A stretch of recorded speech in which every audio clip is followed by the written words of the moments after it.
Welcome to Xero Style. I am your host, Xero, the cyberspace hero. Another episode of Xero's Arcade is in store for you. I've got a Street Fighter 2 Yoga Flame edition from arcade1up that I will be converting in a multi-part series into the ultimate fightcade machine. I want to see how many different ways that I can hack this thing, how many different ways I can modify it, how many different ways that I can tweak it to make it my own machine, not just the stock thing that they sell. So I'm recording this later in the process, so you're going to notice it already had a Mortal Kombat marquee, a different control board, and stuff like that.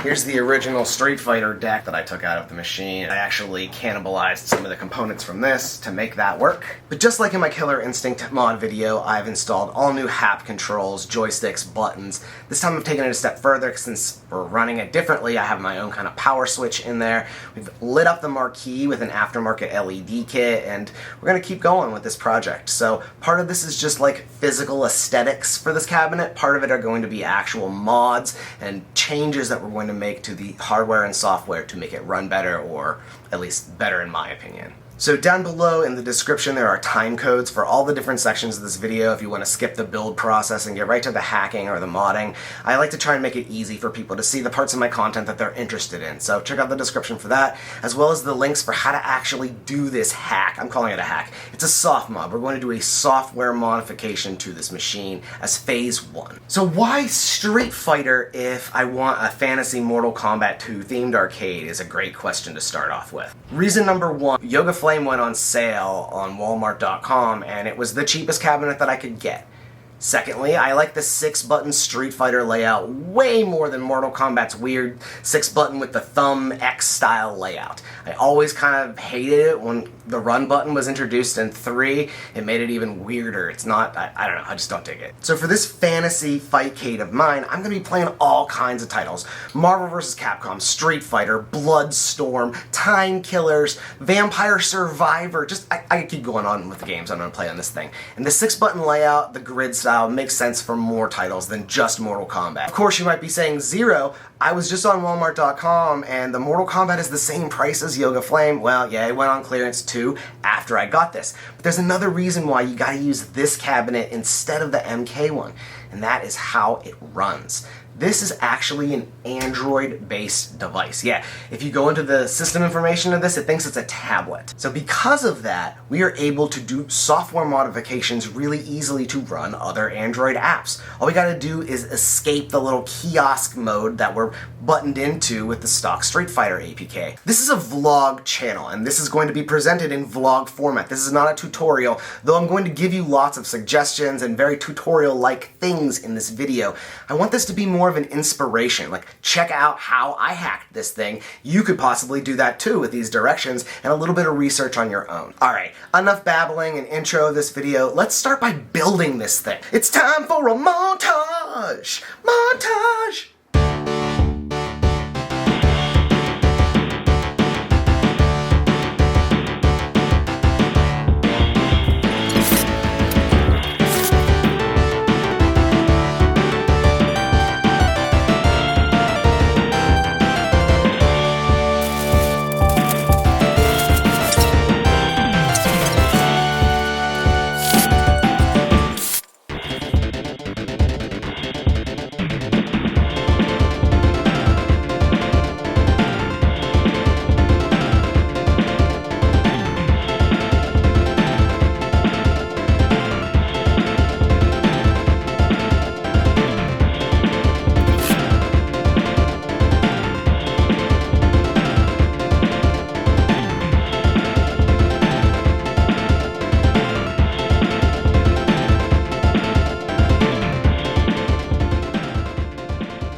both silly animations. Yep, they're both awesome. The marquee game. Can I play too? Of course. Press start.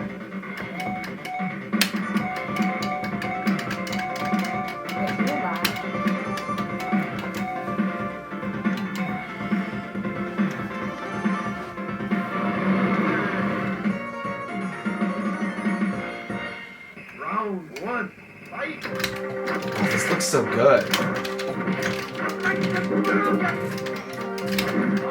I like these joysticks. Where is this China?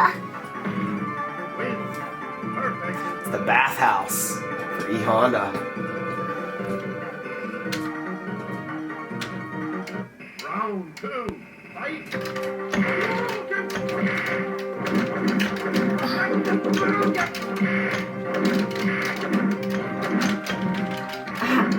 You're missing all your Hadoukens.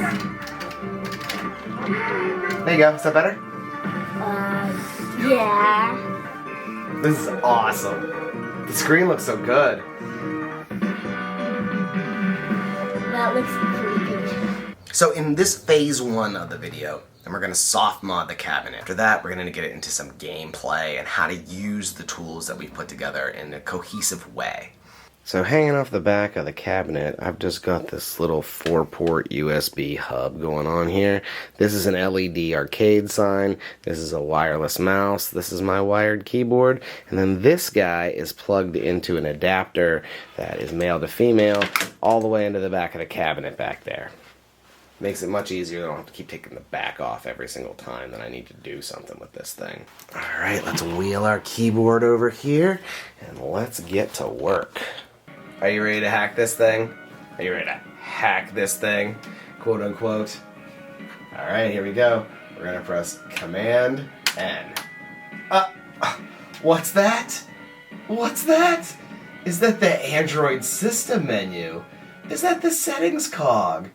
Have I jumped out of the kiosk mode arcade game that was locking me in, and do I now have full access to apps and settings, and I'm able to install whatever it is I want on this? Absolutely. That is all it takes, my friends, to soft mod this cabinet.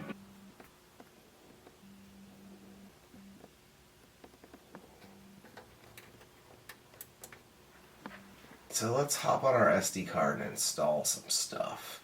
We come down to apps. I have a folder in here with all these different apps that we need. So there's 3 links down in the description below to get you the stuff that you're going to need for this apps folder to put onto your SD card. The ones that you're going to grab from GitHub is this Fighter 2-player droid. I suggest you just grab the auto start, not both of them, and confuse yourself like I did. Just get the one you need that runs automatically when you start your cabinet so you can install it. The other thing that you're going to need to download is the newest version of RetroArch. You can grab it from the Play Store, but I'm not using the Play Store in this build, so I just get it from the newest version on their website, also linked down in the description. Everything else comes from the arcade.org link, the actual hacking kit for this thing. It's a very specific version of Nova Launcher 7057 that works with this version of Android 10 that comes on these cabinets. They tested newer and older versions. That's the one you need. But then all the app APKs, Marvel vs. Capcom, Big Blue, those Yoga Flame, those are all going to come, as well as the tools that you'll need to rename apps if you want to do that and get all that stuff rolling. So these are the app files that you're going to need to pull this mod off. That being said, I didn't install any of the other APKs for Android 1UP cabinets. A couple reasons. One, they're huge. There's a very small, finite amount of space that you actually get on the internal drive of this. It's really tough to run RetroArch off of the SD card in my personal experience. I'd love somebody else to tell me how to do it correctly, since I'm obviously messing stuff up about expanding the internal storage. But all of the games that arcade1up offers are playable in RetroArch anyways, so why deal with their BS front ends and launchers and crap like that to play the versions of the games that work just fine in RetroArch already in my setup? Now, I did keep Yoga Flame's APK on. It has all of the online features of playing this game, and for some reason, if I want to play Street Fighter online or Tapper online, I can with this cabinet. Important thing to note, it's in the README of the hacks. None of the other Android 1UP APKs are going to run online. So I can't put MVC2 on here and play that online from Street Fighter. Pure conjecture, but somehow I think like the serial number or UUID of the devices link that to what APKs are allowed to play online with the games. So just so you know, you can play MVC2 on this Street Fighter cabinet, but it's not going to work online. From the file browser, start by double-clicking the retroarch APK. It's going to say it's unknown, and it's going to assign the app. I'm going to hit continue on this dialog, and we're going to hit install. It's going to take a minute to install. Just wait a second. Once that's all complete, hit open. And the first thing it's going to do is it's going to expand itself, because this is actually a compacted app, so it's going to take a few seconds to expand its base APK. The UI is going to change. Now this is in phone mode, so we're going to have to press up and down to switch between the menus. We're going to go all the way past settings, and then into user interface, then down to menu, and switch to Ozone. So I already have button remapper installed. I'm not going to reinstall it again for you, but I just kind of quickly want to go over it. When you first start it, it's going to tell you that you need to enable this service, and it'll walk you all through the process. But you click this button here, it'll pop up the Android service menu, click button remapper, and whatever settings it wants, allow them. Once it's set up, you can now activate setting up the buttons that you want. Click this little plus button here, and choose a short and long press type button. So first you got to define what key you want to press. You can click here and there's a couple of like obvious ones like the back button and stuff, but we're going to hit other. Other will pop up this menu of literally every kind of key that Android knows about. We can actually press any of the buttons on our machine that we want. So in this case I want to use the live button. So I'm just going to press it. It's going to pop up button R2. What type of action? We want a long press, holding it in. Half a second's a little too fast, and 5 seconds is a little too long. So I like 3 seconds. I think that's a nice happy medium. Then there's the action. What do we want to do? I want to go to the home screen. And then, is it active in what context? We want it to only be in the launcher. We want it to be during phone calls, certain apps, but we want all apps. So no matter what's happening in any context, if we long press button 2 for so long, it's going to go to the home screen. We hit OK, and it's going to yell at me because I've already set this action, but that'll pop up right down here on your active actions list, and that's it. So now, when we are anywhere in the OS, like right here, we're in the settings page, if we long press for 3 seconds on the live button, it's going to kick us out to the home screen. If we go into the Files app and we long press for 3 seconds, it's going to kick us back to the home screen. If we are in Street Fighter, the main APK that comes on this cabinet, the thing that they try so hard to keep you out of, if you're in here playing, I don't know, Gigawing, here you are playing Gigawing, and you really are just like, you know what, I am sick of this BS, I want to play some Mortal Kombat. Long press the home button, it'll kick us back here, we can open up RetroArch, and then pick whatever game we want. On here I have 2 versions of Fighter Droid. This is the auto start version, and then this is the regular version. So I'm going to install the auto start version by just double clicking it. So it's going to say, oh my goodness, you're vulnerable to attack. Are you sure you want to install it? Yes, I want to install it. So go ahead, don't worry about the warnings, and this will pop up. Choose open, not done, and the app will start itself up. Now that it is running, you don't really have anything else to do. If we go back to our home screen, pop open the notification bar, you're now going to see Fighter Droid 2-player is running. You can also see our button remapper that we set up is also running. So if we come down into RetroArch now, we press up here, we've got our one controller, press up here, you'll notice virtual configured on port 2. So we now have 2 discrete different ports that we have controlling the action. Alright, so we've got our 2-player fighter thing running in the background. We've automatically got our button remapper running. We've installed RetroArch for the first time. It expanded itself. We set Ozone to our menu style. There's a couple other things that we need to set up now. The first and most important one is controls, right? So you can come over here to settings and then input. Doing this on the keyboard right here. We're going to choose maximum number of users. Since we have 2 controllers, we're going to come in here and set the maximum number to be 2. Come up here to retro pad bindings. We're now going to have 2. Normally there'd be a ton in here. So we're going to go to port 1 controls. We're going to see device index is none. So press the controller on player 1. It's going to turn into a robot. See, robot configured on port 1. So now our device index is set to robot.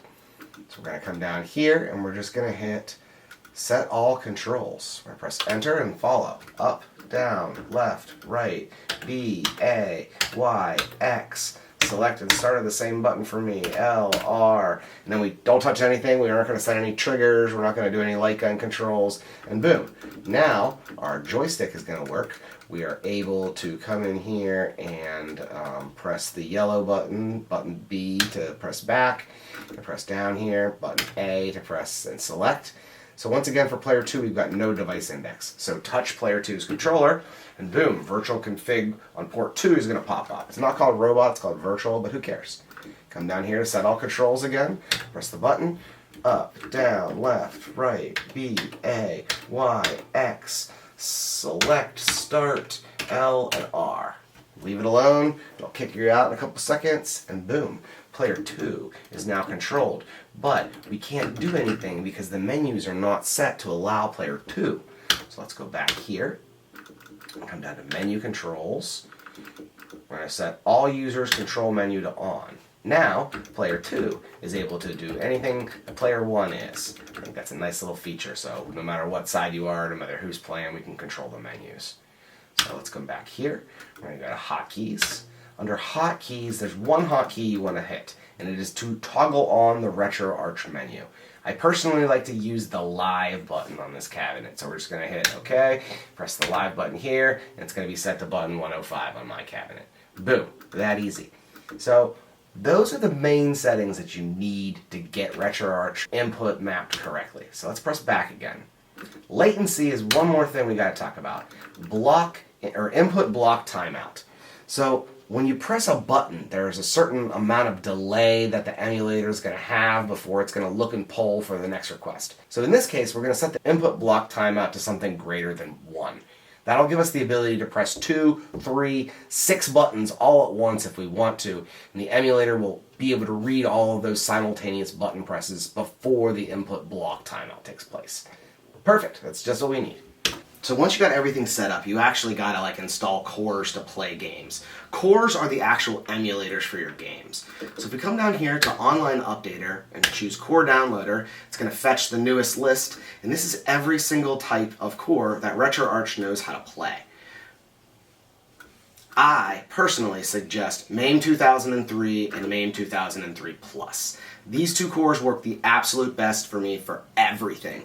But it's very much dependent on what ROM set you have. I have the MAME 2003 ROM set. I also like to play the Mortal Kombat and Ultimate Mortal Kombat Plus games. So having the Plus core for those is very specific. A lot of people like these Final Burn Alpha and Final Burn Neo cores. Once again, you gotta have the right ROMs to play those, but I'm gonna install this one just to show you. You press the button, it will download the core.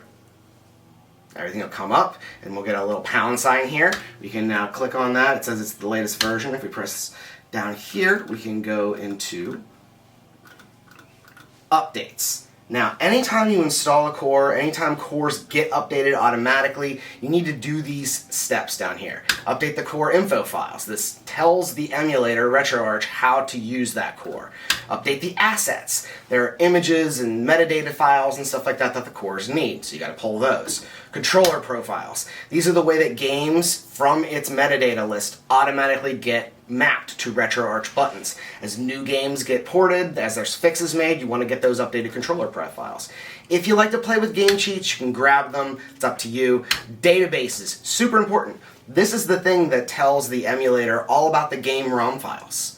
Overlays, that's up to you. Do you use overlays and bezels on the top? You can grab them. Same story with shaders. Do you like using shaders? This is a great way, an easy way to pull cheats, overlays, shaders automatically into your emulator so they're just ready to run whenever you want them to. So boom, we've done all the update settings, we're good to go. If you go into updater settings, you can change the update URLs, automatic frequencies, all those kind of settings and stuff. Core files, these are like specific things for different things. Like if you wanted to do the high score specific ROMs for Final Burn Neo, you're going to need to pull this. MAME 2003, MAME 2003 Plus, those are the emulators that I told you to use. You're going to need to make sure that you grab both of those two files to be able to appropriately use those cores. Now that we've got everything done and installed with cores, we can actually start scanning some ROMs. So we're going to come down here to Import Content, Scan Directory, we're going to go to Storage, and then your SD card is going to be named differently. Everyone's will be. This is the name of mine automatically. I have a ROMs folder that I put on here. We're going to go into Arcade, and we're going to choose Scan This Directory. This is just going to go through every single file that it finds in that directory, compare it against that database that we just downloaded of MAME stuff, and see if it's able to figure out what game that is. So we'll come back after a minute once this is done scanning. So now that I've shown RetroArch where everything is, I've done a couple scans, I now have a few playlists down here with everything we got. So we come over to MAME 2003, we can see all the different titles that I've got in here.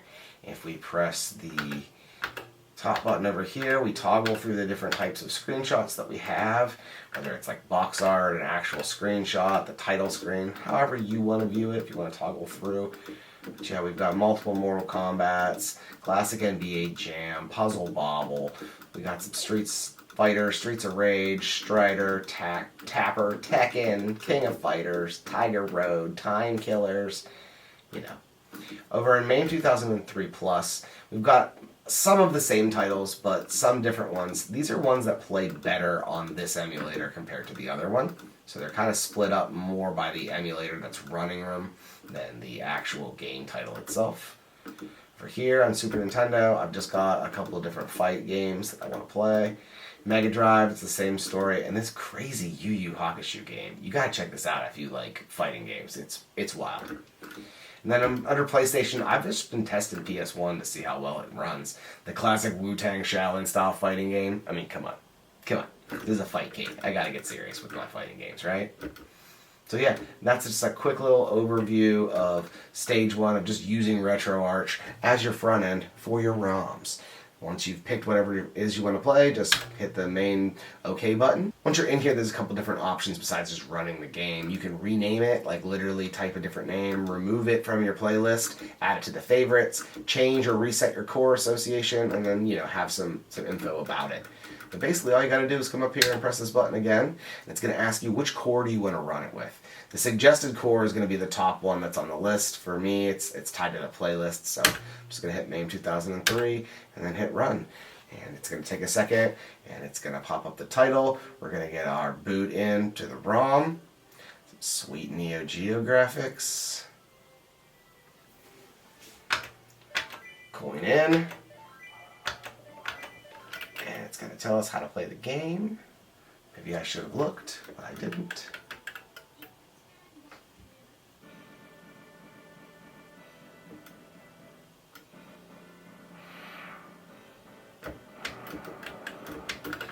Fighting a dragon right off the bat. Or not.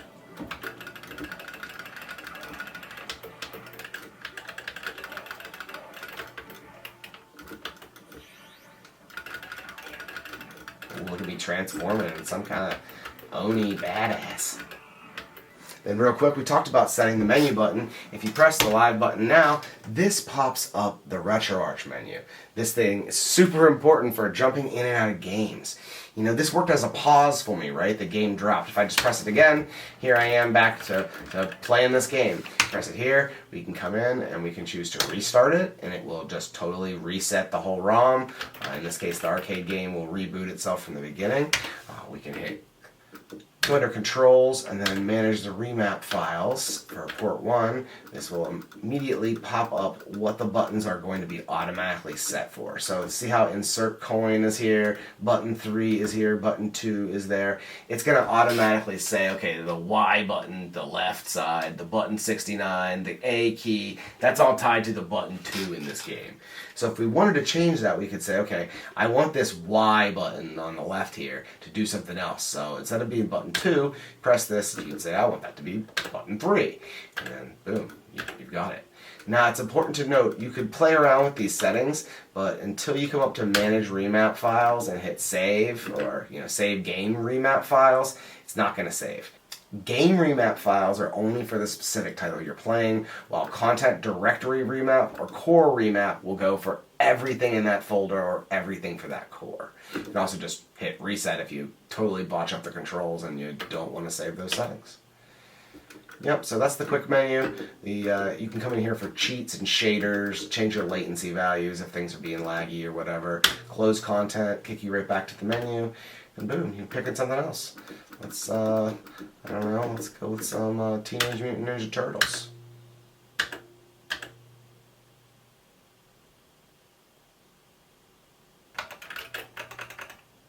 Here's our power on self-test. See how the JAMA monitor looks. Oh, the good old days. So this is the Japanese 2-player version of this, which allows you to have 2 different players. You can switch which turtle you want. Since I don't have a 4-player arcade, you can play between all 4 of the turtles with just 2 of these controllers. Come on, hang on, April. See right here, player 1, kicking butt. Over here, player 2, same story. Simultaneously, both of them simultaneously. So another thing that I like here is if we hit the quick menu, you can sort of see that the ROM is still in the background. So like if we hit back again and go into these menus for whatever, the game is still kind of frozen. And if we come back to this main menu and choose quick menu and just resume, we're right back in the game. Because we didn't pick another one, right? We didn't choose to close the content either. And as soon as you hit close content, that's when it's going to drop it back out of this completely and you're back to where you were. Over here we can see our history. We can see Turtles 2, the Japanese 2-player version is in here, as well as Sengoku and of course Mortal Kombat and all the other games that I've been playing. The history is really nice if you just want to hop in and out of games, pick up where you left off before. The last retroarch issue you might run into are these on-screen button overlays, because this version of Android thinks that you're using a tablet. So even though we have button controls for these joysticks set up, it still wants to give you on-screen touch controls. So let's press the retroarch menu and go back. Settings, user interface, on-screen display, on-screen overlay. You can see it's set to this Neo Retro Pad layout. Just turn that off. Go back, all the way to the quick menu, resume. Now you are ready to play Mortal Kombat 2 Plus without any gross on-screen overlays to affect your gameplay. Alright, so here's my little setup in Nova Launcher. I kind of wanted to show you the highlights. Long press with your mouse and hold brings up this little config menu. If you pull up here, this gives you a list of all the widgets that you have on your computer. If you hold the activity widget and drop it here, this will give you a list of all of the different apps and activities that your phone or tablet or arcade machine can do. So if we come all the way down here, so let's just say we wanted to make a retroarch shortcut. Come down here and it's the very first one, main menu activity. Click that there and boom, you got a shortcut for retroarch. Click that guy and you are in the app. Let's quit out of here. So if we long press this guy again, we can choose to edit it. Now we can change the name, and you can actually make the name just be nothing if you want it to be. Hit done down here, and we now have an icon that has no name. Go ahead and remove that guy. Now if we long press again and pull this up, you also have Nova Actions. So if we pull this guy here, click and drag, drop it on this, you can choose with a bunch of different actions, like toggling the dock, opening Nova's settings.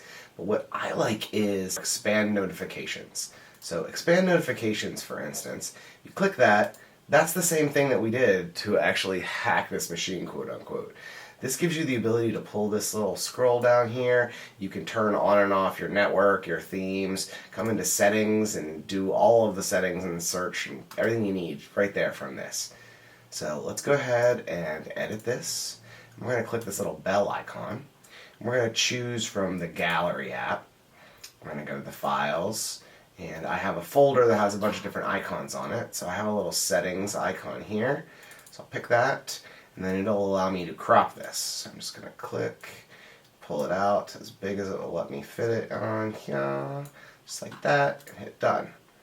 Now, if you leave it like this, it's gonna like shape it and try and put this gross background on it. So if we hit edit and unclick reshape here, now we've got a nice looking icon, just like our one that I actually have here with no name. So yeah, clicking that will pull up the notifications panel and get you right in. So those are my two must-know features about Nova Launcher. Also, when you're in here, if you click Wallpapers, this will allow you to just go through all of the wallpapers that you show your machine and pick the one that you want. And just hit Set Wallpaper, and if it's not one of the ones that are on this list, hit Pick Image. It'll bring up the file browser again, and you've got yourself a wallpaper. You can choose Home, Lock Screen, or both. Lock Screen doesn't actually apply to this build, so that doesn't really get you much, but there you go. That is how I have my little launcher set up here. And now we can just use the joystick like normal and pick whatever it is that we want to run. So let's choose to import some content. So we'll go over here and we're going to choose to scan a directory. I'm going to choose our storage folder and then the name of my SD card. I'm going to come down to my ROMs folder, and then we're going to scan a smaller folder. We're just going to go with PlayStation. We're going to choose scan this directory. And you'll see down here, it's going to find the 30 files that are in there one at a time. It's going to go ahead and look them up, the bin files that it can find, try and identify what they are, and build a playlist based upon that. After we're done, we can come in here and we can see these are the 3 titles that it automatically found. Now, I have more ROMs than this in that folder, but these were the 3 that it found based on the names. Now, if we come into the main menu and choose to load content, pick our SD card, ROMs, PlayStation, Strider 2. Automatically recognize that this is a PlayStation file ROM, and the app will just start.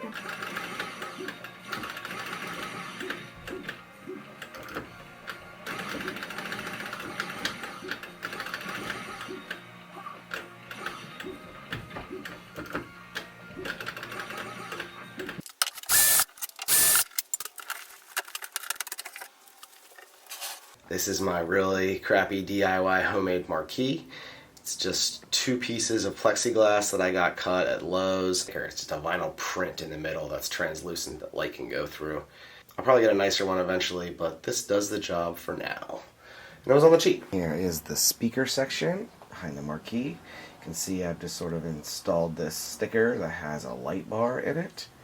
On the back side of the screen, they give you a little adapter from 8 to 1/4 inch barrel, so you can plug that right there into the light.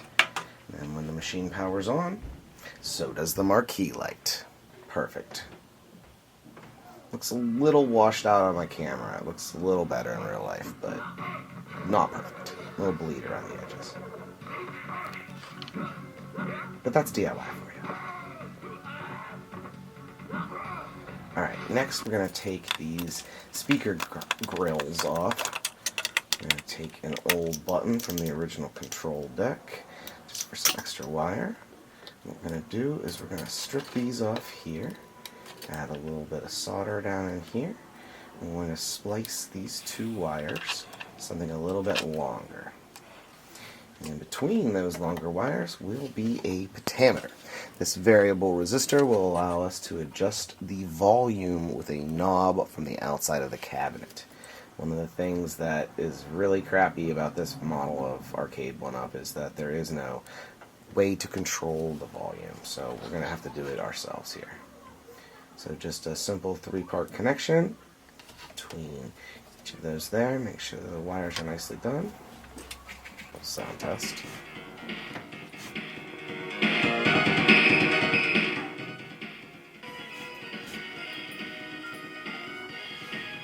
Got a nice knob cover here.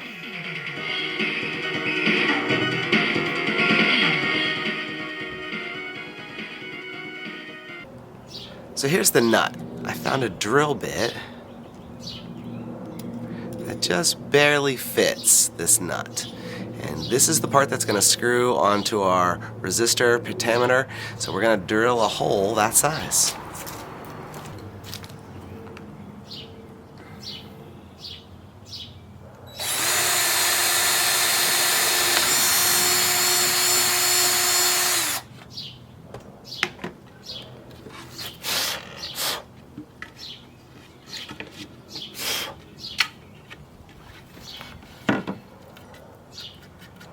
Here's the cracked on the inside MDF from where I drilled versus on the outside here. So always make sure you drill in. So, of course, my test fit failed. So we're gonna have to make this hole a little bit bigger than that. Just have a little mounting bracket right here. I'm gonna try and use an awl and make a mark for that to sit in as well.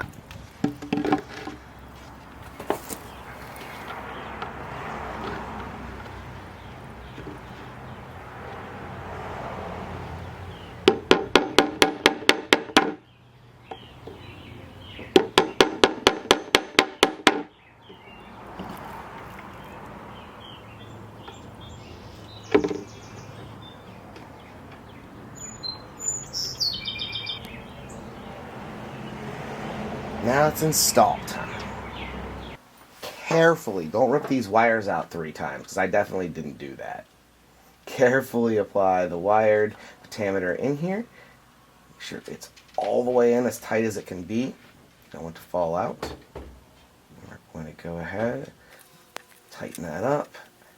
Using a little Allen wrench here to put the cover on the knob. Test. Now we've got to reinstall the actual top cover.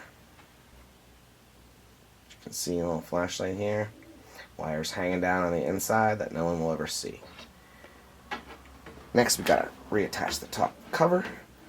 Push these out to the side, and this is the tricky bit right here. You got to stick your hand in between there. Give it some pressure from both the front and the back. Get these pegs to pop right out if you don't want to take the whole side piece off while you're doing this job. So just take your time and push it through. Now we can just screw the side back on completely. We've got ourselves a volume knob hidden on the top of the cabinet. I'm short, so I don't even see this standing in front of the thing. I'm on my stool right here recording this, but works great. Simple way to just splice the speaker itself to give it some variable volume.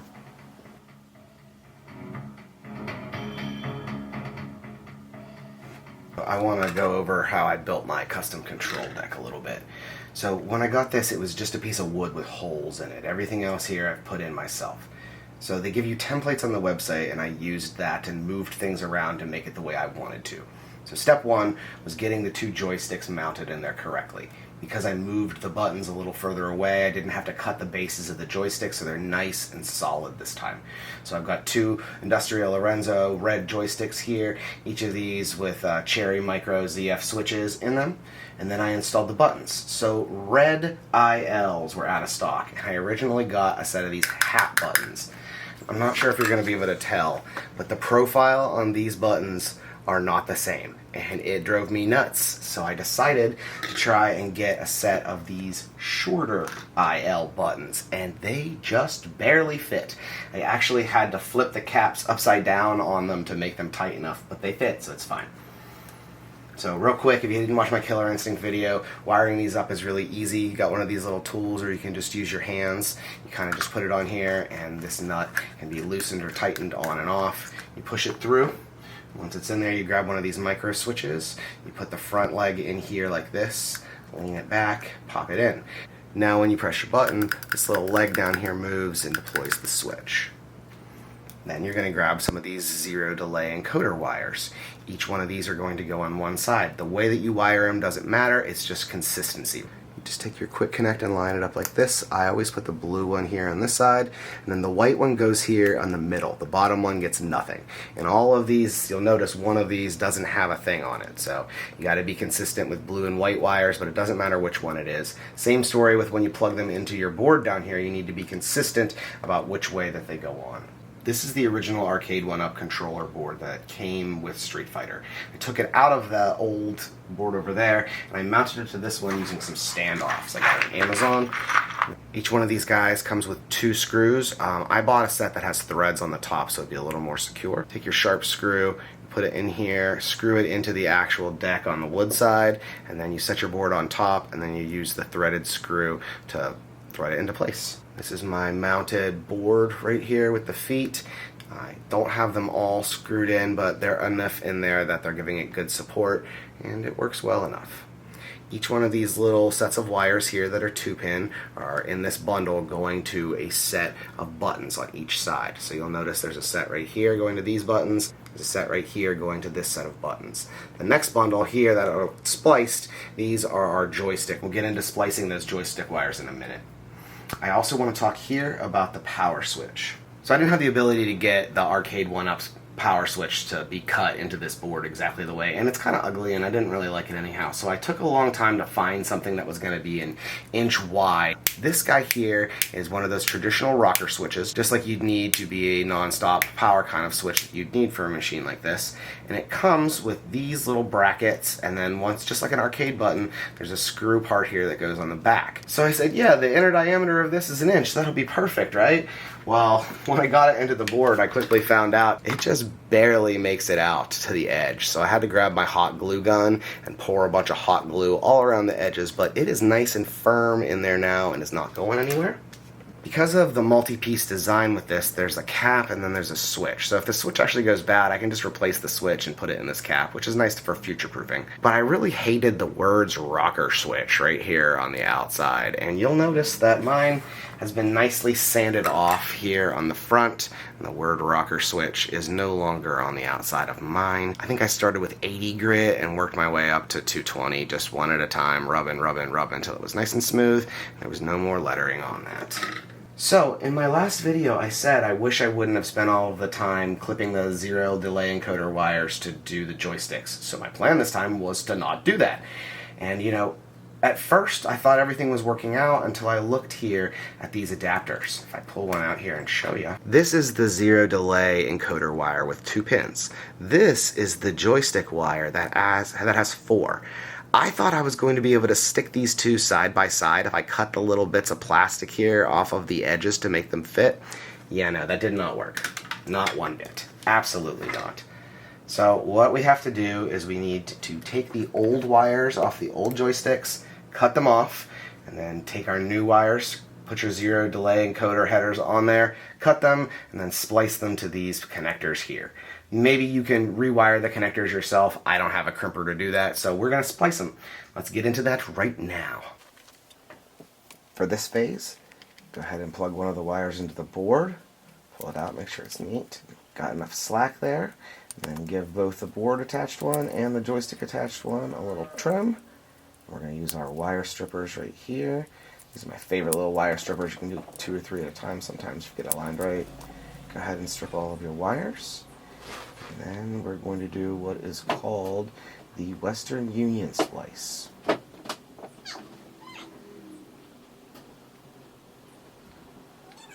I wish I had something fancy to say. Look at the diagram. You fold it over and then wrap it around and then twist it real tight until it's nicely attached there. And then I'm just going to get a bunch of electrical Kapton tape and just wrap the shit out of these things. Start from one side, wrap past the middle, and then around to the other side. This is hidden inside of your board, so it matters mostly just how much electrical interference you're going to be blocking here. So I used a fair bit of tape on these guys. And here we go. We're going to do another one right here. Same job right here with the Western Union splice. Fold it over on both sides and twist it. It's not an easy thing to try and record, so just do your best. Take your time. They're not good the first try, undo it and do it again. These things aren't firmly attached to each other, they might fall apart, the buttons might not work 100% of the time, so just make sure your splices are nicely done and wrapped in lots of tape so there's going to be no interference between them. Rap, rap, rap, they call him the rapper. Rap, rap, rap, no interference is what he's after. We are splicing. Yes, sirree, we're splicing. Some wires free, yeah, splicing. Come on, do it with me, we are splicing. Oh, come on. Alright, enough of that.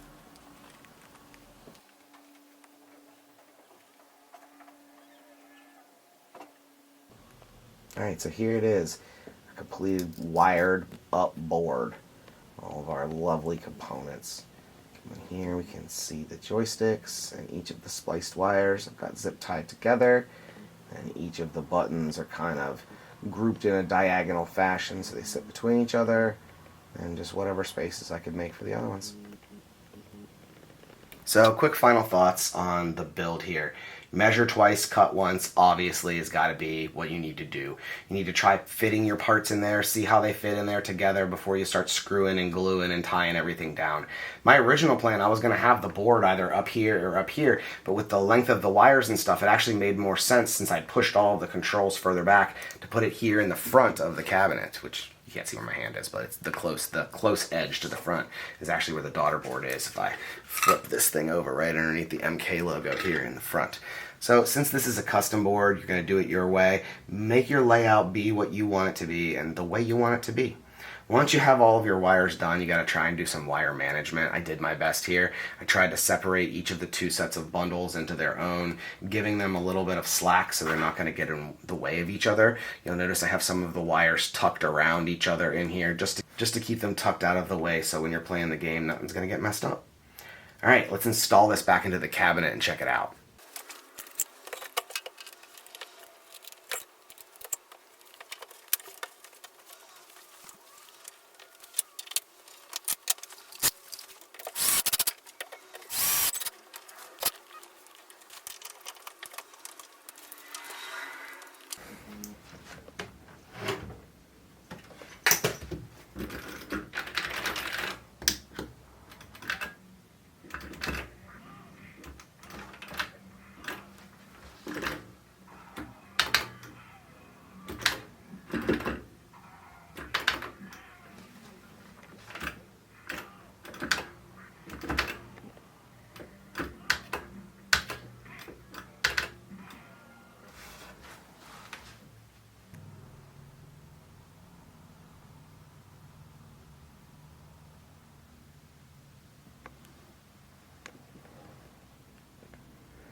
Another thing I want to quickly show off is the differences between the deck that comes stock with this Street Fighter cabinet and the custom MK2 one that I've designed here.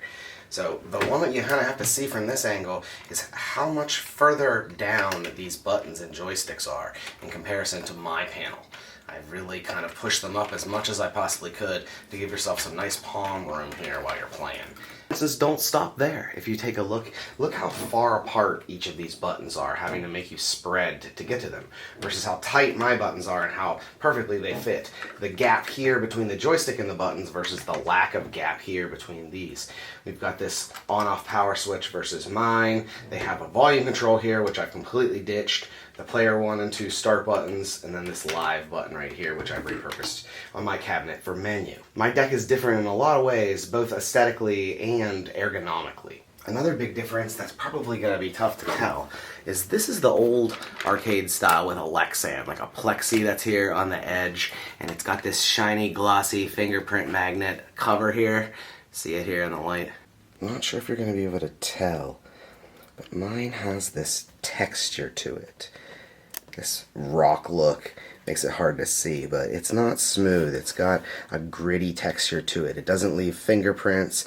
It's got a nice shine to it, but at the same time, it just feels great.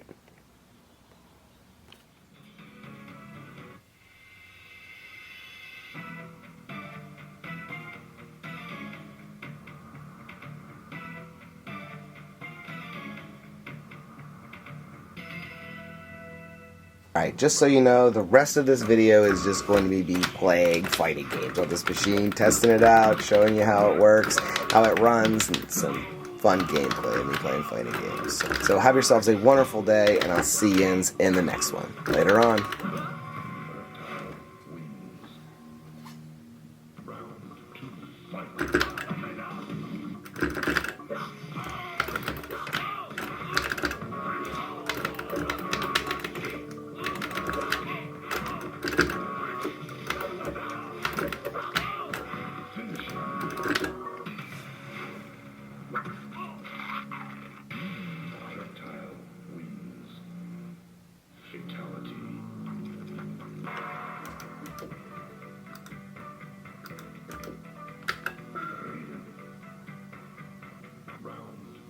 Fight.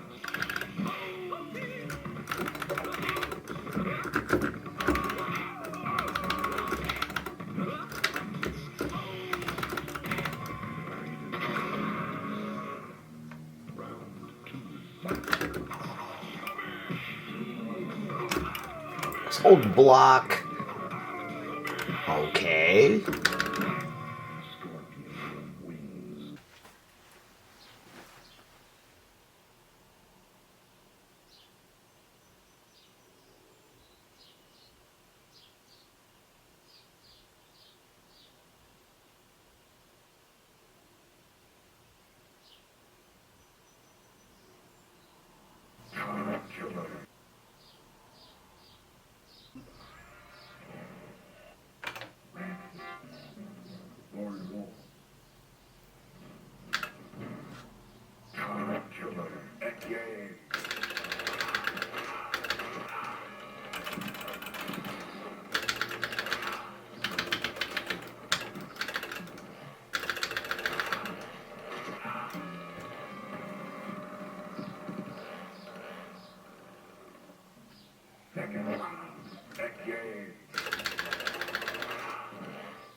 Get out of here with that.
Missed him.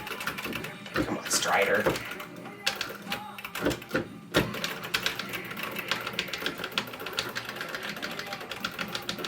Why are you blocking me from behind?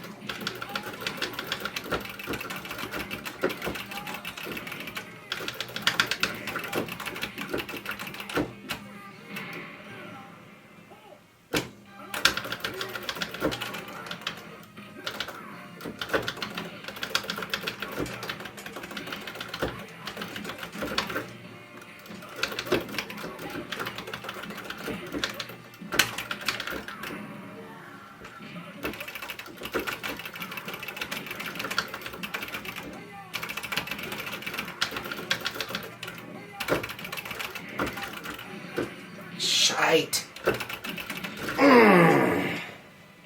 Captain America, win. Good work, soldier.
Oh, yes.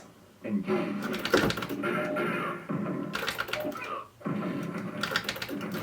you're just gonna cheese me, huh? Oh. One hit.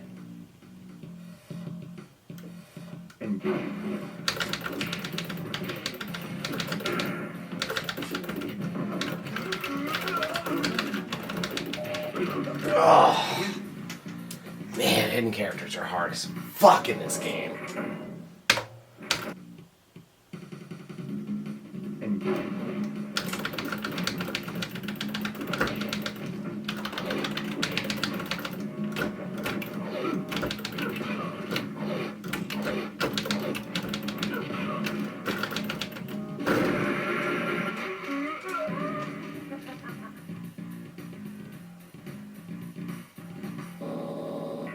You want to talk about an arcade game that had one of the absolute best of track modes, Mortal Kombat 2.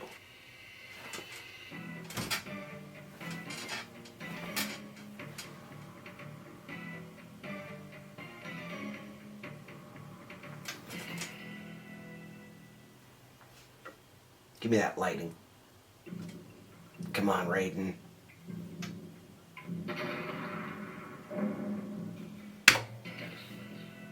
We're playing Mortal Kombat 2 Plus.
Mm-hmm.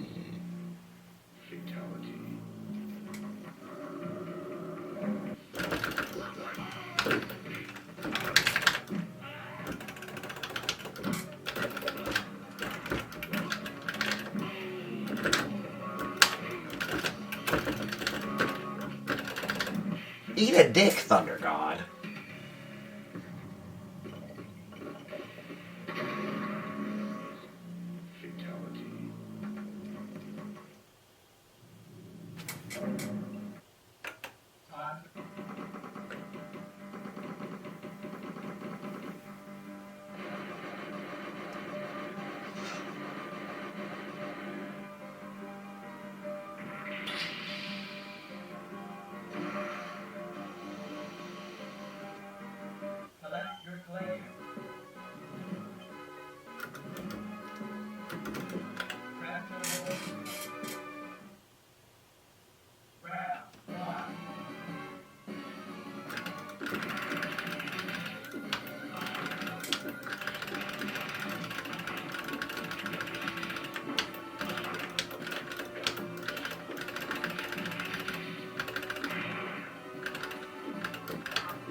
Turn on the light, Predator. Oh, that's yummy. It's a trap.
Predator Warrior has destroyed boss.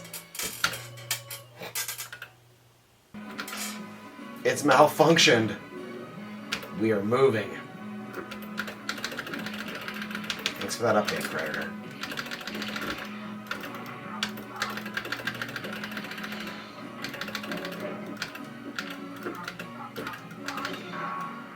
Again, give the controller another try.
I remember a local Chinese restaurant in Steubenville, Ohio had this game.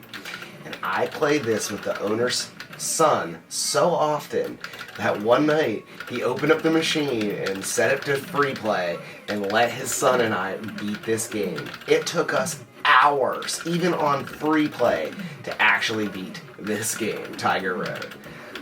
It's a big nostalgia trip for me.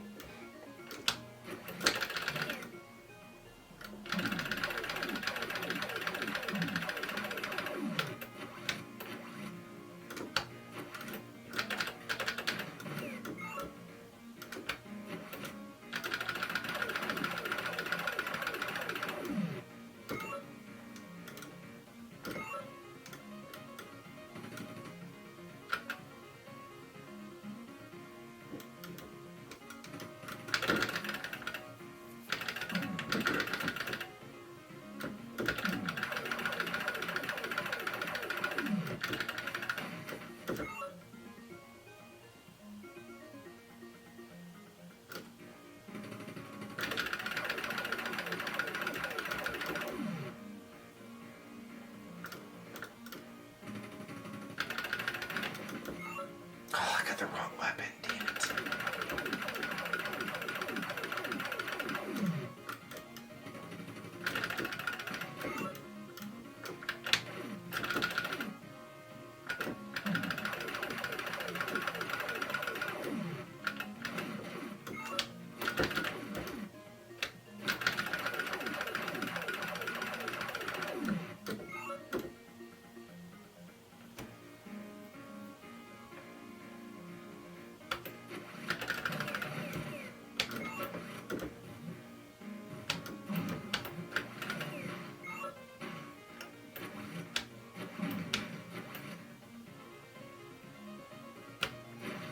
Oh, right into the pit. Smooth as butter.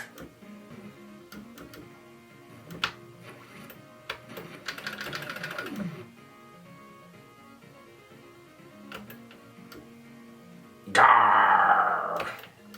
I will destroy you. But I'm actually just gonna run around this room a bunch.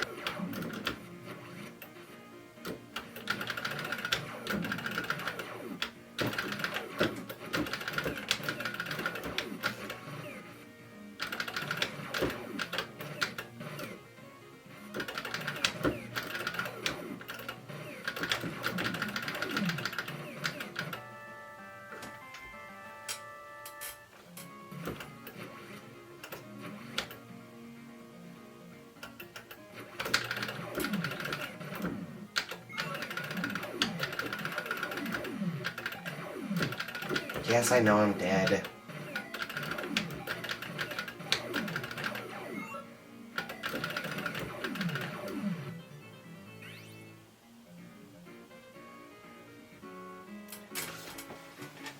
I said I had nostalgia for it, not that I was good at it.